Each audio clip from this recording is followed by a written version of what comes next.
aujourd'hui, c'est avec beaucoup de plaisir qu'on est en votre compagnie. Mathieu Melchiori, conseiller éducatif pour votre livre Parents, ados, on se détend aux éditions Flammarion. Et justement, dans le titre, c'est ma première question. Conseiller éducatif, je vais vous demander de nous dire un petit peu ce qui vous a amené à devenir ou à créer le métier de conseiller éducatif, justement. Tout à fait. Alors moi, je suis un ancien éducateur spécialisé. J'ai au compteur, voilà, je fête cette année mes 25 ans auprès des ados, voilà, que je n'ai jamais quitté depuis l'obtention de mon diplôme d'éducateur spécialisé. Voilà, ensuite, je suis passé par différentes structures et différents postes pour, au moment où j'étais chef de service, voilà, maintenant ça nous ramène à il y a une dizaine d'années en arrière, me rendre compte qu'il y avait toute une population de parents, un certain nombre de besoins de parents qui n'étaient pas forcément pris en compte. C'était des parents qui se sentaient désemparés, perdus dans l'éducation de leurs enfants et dont les enfants profitaient pour un petit peu dériver sans que ce soit particulièrement grave. Quoique aujourd'hui on a des situations qui peuvent être particulièrement graves, mais et que ces parents-là ne trouvaient pas forcément d'intervenants qui soient autres qu'un psychologue ou un pédopsychiatre ou éventuellement le juge des enfants pour pouvoir répondre à leurs sollicitations. Et c'est là, à partir de ça, qu'est née l'idée de faire exister un métier proche des parents et un métier qui permette à l'intervenant de travailler en équipe avec les parents, les enfants, c'est-à-dire qu'on est tous à un moment donné sur un même pied d'égalité et que nous apprenons et à nous connaître, à construire une relation et ensuite à essayer de faire évoluer chacun des membres de la famille. Est-ce qu'on peut dire que votre métier se base surtout sur l'observation? J'ai l'impression, vous en parlez bien évidemment dans le livre, mais c'est un petit peu en recul parce que vous donnez beaucoup d'exemples surtout, mais j'ai l'impression que vous venez dans la famille et vous regardez un peu comment ça se passe au début sans intervenir, c'est ça? Alors je partage avec eux, je les écoute énormément, je les écoute et les jeunes diraient que eux, je sais les entendre, voilà, parce que écouter, entendre, on pourra en faire tout un laïus. Ouais. Et effectivement, j'observe, j'essaie de comprendre quelles sont un petit peu ces interactions souterraines, silencieuses, pour les remettre au devant de la scène, faire en sorte qu'on puisse les évoquer et pour qu'ensuite les parents retrouvent leurs compétences à pouvoir les dépasser sans forcément systématiquement pointer le jeune. Et c'est vrai que par rapport au livre, l'idée c'était à partir de situations concrètes de pouvoir donner, je ne donne pas toutes les recettes aux parents parce qu'elles n'existent pas et que chaque situation est unique.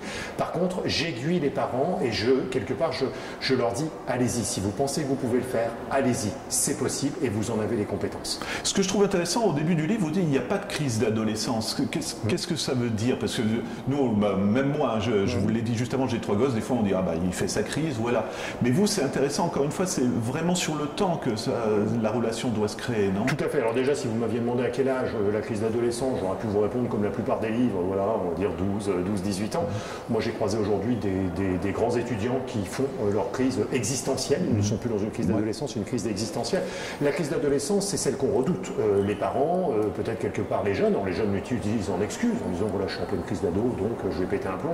Puis les parents disent bah oui, mais il est comme ça parce qu'il est en pleine crise d'adolescence. Non, je crois que c'est une crise identitaire, c'est-à-dire c'est le feu vert pour le jeune qui va décréter que là, il devient individu à part entière, différent de son père, différent de sa mère, peut-être différent des relations qu'il entretient, et qu'il souhaite à cet égard-là être reconnu comme individu à part entière. Donc c'est plus apprenez plutôt que crise d'adolescence, je dirais une véritable séquence d'affirmation de soi. Voilà, souvent maladroite, souvent mal accueillie, mais une crise d'affirmation de soi. Je ne peux pas dire mieux. Est-ce qu'on peut dire aussi que c'est un apprentissage pour les parents qui sont finalement passés par là aussi parce qu'on a tous été ados et c'est peut-être aussi savoir se préparer à voir quand il y a des transformations, on va dire, oui, je pense que même c'est vrai, physique et psychologique chez un jeune et justement se préparer à ça et essayer de guider le jeune. Alors ça c'est des grandes paroles. Hein, ouais, mais ce que je rappelle un petit peu dans le livre, c'est que on a connu son enfant jeune, on arrive effectivement dans cette séquence un peu plus houleuse qui est celle de l'adolescence. Et là, peut-être que c'est une renaissance de chacun. C'est-à-dire que les parents vont redevenir des parents un petit peu amateurs d'un individu qui vit chez eux, qui déambule chez eux, qui crise chez eux. Et ils n'ont plus l'impression forcément de le connaître. Donc, c'est une nouvelle manière d'aller se rencontrer, de se retrouver. Voilà. Et je dis souvent aux parents ils restent enfermés dans sa chambre, ici, ça. Il y a beaucoup d'éléments de critique et ils refusent tout ce qu'on peut lui proposer. proposer. Mais peut-être que la proposition n'est pas une invitation à. C'est-à-dire que lorsque le parent dit viens te promener avec nous, il refuse systématiquement. Oui, mais ça me ferait tellement plaisir de partager ce moment-là avec toi. Peut-être que c'est quelquefois la partie que nous oublions d'ajouter, et pourtant elle est fondamentale parce qu'elle parle à un moment donné d'affect. Et les ados sont très en recherche, même si, voilà, paradoxalement, ils réagissent très fort à ces séquences-là, ils sont à la recherche d'affect et ils sont à la recherche d'authenticité. Voilà. Et eux-mêmes vont aller découvrir, au-delà du père et de la mère, qui sont voilà, posés pour être là, ils vont aller chercher quel est l'homme, quelle est la femme, quel est l'individu finalement qui habite ces rôles de père et de mère. Ce qui est intéressant, donc vous en avez fait un livre, parce qu'au départ vous n'êtes pas écrivain, mais comment on réunit ces sujets? C'est des années d'observation, c'est ce que vous avez vu, constater quand vous alliez dans des familles par exemple? Parce qu'il y a différents thèmes, on en abordera quelques-uns. En fait le livre, la page dédicace a été oubliée par l'éditeur, c'est dommage, mais en fait je le dédicace à toutes les familles et les jeunes qui depuis 10 ans maintenant me disent Mathieu, quand on vous écoute, ça paraît tellement simple, les mots sortent de votre bouche de manière évidente et du coup on aimerait parler comme vous. Je dis non, surtout pas, surtout pas. Par contre, n'oublions à aucun moment le poids des mots. Et c'est vrai qu'ils m'ont encouragé à écrire pour toutes les familles que je ne rencontrerai pas, pour toutes celles qui à un moment donné pourraient se sentir déstabilisées, de pouvoir mettre le nez dans un ouvrage qui enfin, je dis enfin parce que vraiment c'est ce que j'ai voulu, simple, dans lequel on se retrouve, qui ne fait pas de mal, qui fait réfléchir et qui donne beaucoup de positif. Voilà, le sombre, je crois qu'on en a suffisamment. Moi, je suis quelqu'un de résolument positif. Je ne suis pas utopiste, mais je suis positif et j'ai envie d'accompagner les familles et les enfants dans ce sens. Et je trouve que ça fonctionne plutôt bien puisqu'aujourd'hui on est à plus de 2000 situations accompagnées en 10 ans pour le cabinet de Nancy, mais également celui de Metz et celui de La Rochelle puisqu'il y a 2 autres entités. D'accord. Ce que je vais préciser aussi, c'est que vraiment il y a tous les thèmes. Moi j'ai découvert au fur et à mesure, c'est vrai, je me dis ah bah oui c'est vrai, alors je le dis comme ça, les amis, l'amour, l'argent, l'alcool, l'école. Est-ce qu'il y a un sujet qui ressort maintenant, ça va être, là je vais parler en vieux con, mais le portable, l'envie d'indépendance peut-être plus rapide que nous autrefois, j'en sais rien. Est-ce qu'il y a des sujets qui remontent tout de suite? Et l'influence, alors encore une fois je fais le vieux con, mais la télé-réalité, je me dis toujours que ça doit aussi influencer les jeunes qui se projettent sur d'autres jeunes qui sont peut-être manipulés par les télés aussi. Alors c'est toute l'idée en fait des références, c'est-à-dire quelle référence est-ce qu'on leur transmet, de quelle manière ils sont capables, eux, avec leur libre arbitre, de prendre suffisamment de recul. Ça sert à rien d'éteindre la télé à chaque fois qu'ils regardent quelque chose de stupide, parce qu'effectivement il y a des programmes stupides, mais c'est de les aider à prendre du recul, à conserver ce libre arbitre, à ne pas rester dans l'ère des fake news exactement. Mais tout ça, ça passe par quoi, si on veut être au clair? Ça passe par une relation solide, crédité avec les parents, ça passe par une connaissance de soi, ça passe par une connaissance de ses compétences, et souvent je dirais que le thème récurrent c'est l'école. L'école qui peut-être aujourd'hui ne se donne pas toujours suffisamment les moyens de considérer qu'elle accueille un élève, mais qu'elle accueille surtout un individu en construction, et qu'elle a certainement souvent maladroitement le potentiel de pouvoir casser l'individu en formation. Élève, on y reste une petite vingtaine d'années. Individu, on l'est toute sa vie. Donc chacun des acteurs que nous sommes à proximité des jeunes en construction devons ne surtout pas oublier que ces jeunes-là, ces jeunes qui vont devenir des individus avant de devenir des adultes ou des pères ou des mères, il faut absolument qu'on puisse les solidifier par la connaissance qu'ils ont d'eux-mêmes et qu'il y ait le moins de vide possible dans ce qu'ils ressentent d'eux.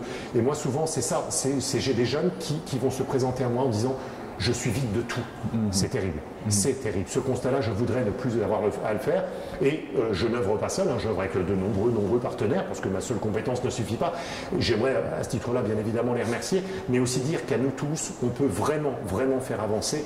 L'école doit continuer et doit absolument encore plus ouvrir ses portes aux différents intervenants, aux différentes spécialités qui permettent à un moment donné d'approcher l'individu et donc l'adolescent différemment, et que surtout, on a, moi, mon seul outil, c'est l'instauration d'une relation fiable, solide et authentique.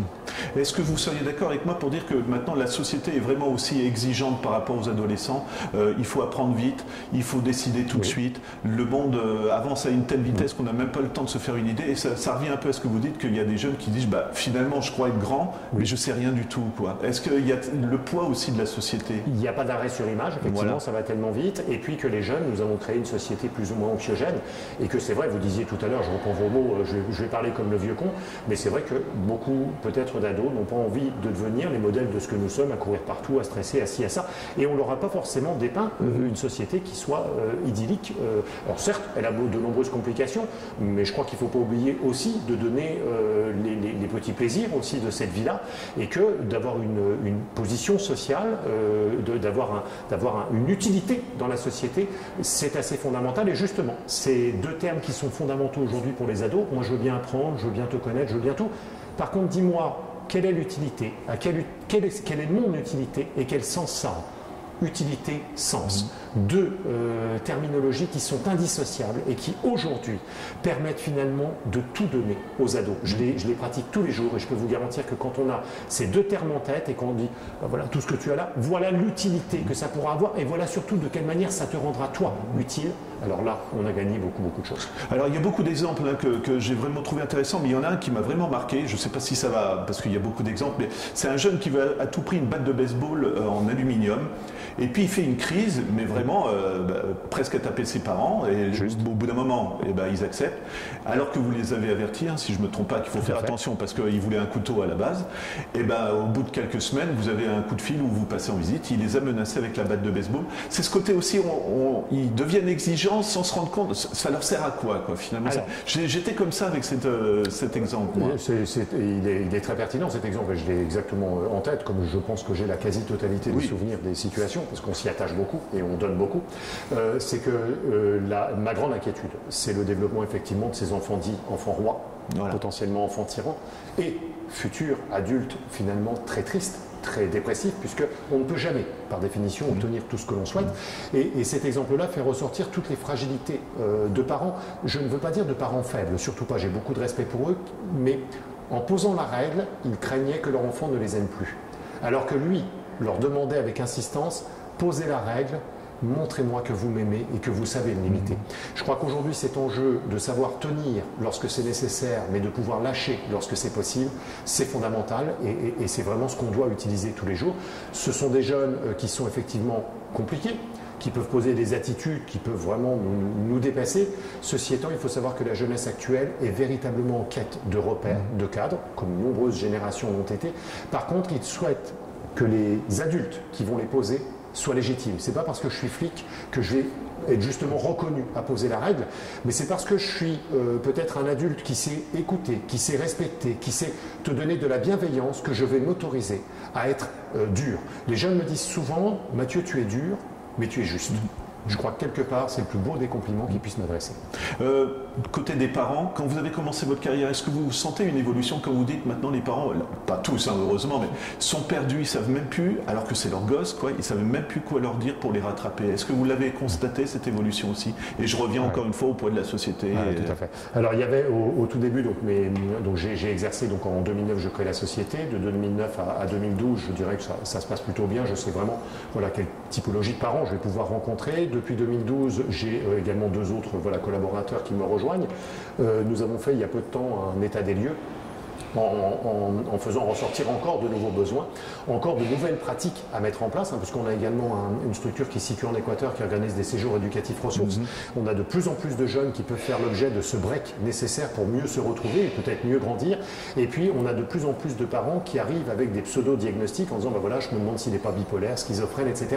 On voit que la difficulté éducative, finalement, les parents vont rechercher des réponses, souvent dans la psycho, souvent dans la psychiatrie, alors que leur enfant n'en relève pas, et que de nombreux pédopsychiatres avec lesquels je peux travailler me disent mais là ça ne relève pas de quelque chose de l'ordre du psycho, ça relève d'une véritable problématique éducative et il faut je pense rappeler aux parents la nécessité, la responsabilité qu'ils ont à amener leurs enfants à devenir des adultes avec des failles, avec des fragilités, mais l'expérience de vie, elle dure de très très nombreuses années, et surtout à ne pas tarder à nous appeler dès lors qu'ils se sentent un peu démunis. On a trop de parents qui nous appellent en disant je sais que vous devez gérer des situations terribles, mais moi je m'inquiète.